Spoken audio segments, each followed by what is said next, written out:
CM Revanth Reddy బృందం 7 రోజుల Japan పర్యటన ముగిసింది. భారీ పెట్టుబడులు, వేల ఉద్యోగాల కల్పన లక్ష్యంగా పర్యటన సాగింది. 7 రోజుల టూర్లో తెలంగాణ అనుకున్న లక్ష్యాలను చేరుకుంది.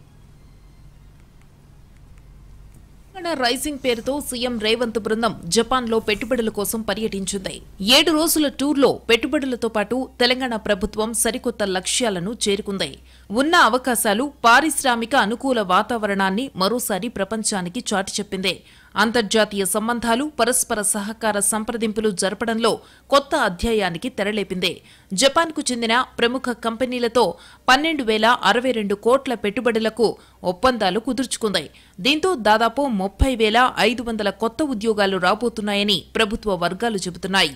జపాన్ పర్యటనలో మారుబిని కంపెనీతో హైదరాబాద్ ఫ్యూచర్ సిటీలో నెక్స్ట్ జనరేషన్ ఇండస్ట్రియల్ పార్క్ ఏర్పాటుకు ఒప్పందం కుదిరింది.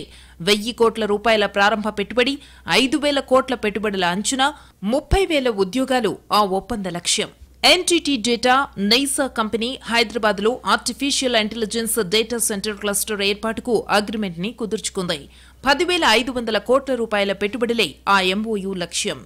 Toshiba transmission distribution systems India రుద్రారంలో విద్యుత్ పరికరాలు, సామాగ్రి తయారీ ఫ్యాక్టరీ 562 కోట్ల పెట్టుబడులతో ప్రారంభించబోతోంది.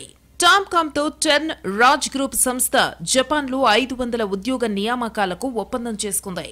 7 రోజుల పర్యటనలో జపాన్ పారిశ్రామికవేత్తలతో సమావేశమై తెలంగాణలో పెట్టుబడులు పెట్టాల్సిందిగా ఆహ్వానించారు. మురసాకి రివర్ మ్యూజియాన్ని, ఒసాకా రివర్ ఫ్రంట్ ను సందర్శించారు. హిరోషిమా ఉప గవర్నర్తో పెట్టుబడులపై చర్చించారు. ఆవిష్కరణలు, సుస్థిర విధానాలు, శాంతియుత వాతావరణంలో అద్భుత భవిష్యత్తును కలిసి నిర్మిద్దామని పిలుపునిచ్చారు. తెలంగాణ, హిరోషిమా కలిసి పనిచేయగలిగే అవకాశాలను ప్రతిపాదించారు.